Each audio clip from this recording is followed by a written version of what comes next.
Once upon a time, in the heart of the Whispering Woods, there was a secret. A secret that the ancient trees had kept hidden for 100 years. A young girl named Goldie was running through the dense forest. She wasn't running from a monster or a scary beast. She was running from a life that felt too small for her adventurous spirit. Then, she stumbled upon a cabin no human had built. It smelled of wild honey, fresh pine, and ancient, forgotten magic. Most would have turned back, but Goldie felt a strange, irresistible pull. Little did she know, this house belonged to something watching her from the dark. This is the story of a girl who dared to break the rules and found a heart of gold where she expected a beast. I guess no one expected, in a home unlike any other. On the rustic wooden table sat 3 bowls of steaming porridge. Each one held a different scent, a different story of the forest. The first was as hot as a summer fire, burning with untamed wildness. It burned her tongue, just like the harsh words she had heard long ago. The second was ice cold, like the lonely winter's first snow. It felt empty and distant, just like the silent halls of her old home. But the third, the smallest bowl, it was simply perfect. It tasted like a mother's warm hug and a father's gentle lullaby.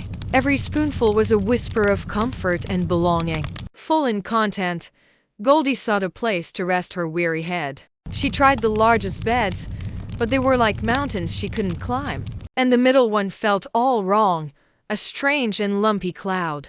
Finally, she curled up in the smallest bed. It was as soft as a cloud.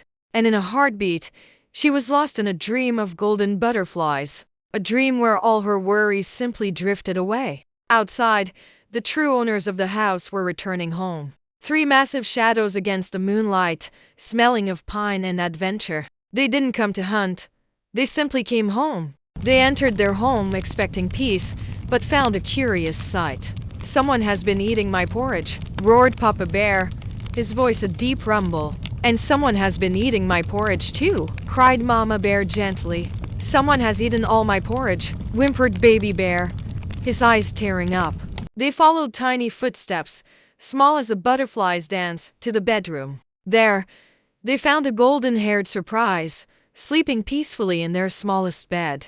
They stood over the sleeping girl. Papa Bear's paws were large enough to crush her, but he reached out with the gentleness of a falling leaf. Goldie woke to a nightmare. 3 giants surrounded her. She prepared for the end. But instead of a growl, she heard a soft whimper from the smallest bear. He wasn't hungry. He was lonely. Just like her. Just seeking a friend. Goldie realized that kindness has no shape or size or species. She didn't run away. She stayed, teaching them songs of the forest. And they taught her the secret language of the rustling leaves and the ancient trees. The village searched for the lost girl, never knowing where she truly belonged. She was exactly where she belonged with the friends everyone else feared. True family isn't about looking alike. It's about whose heart beats with yours. If you believe in the magic of friendship and tales that touch the soul, subscribe to WhimsyVision for more heartwarming adventures.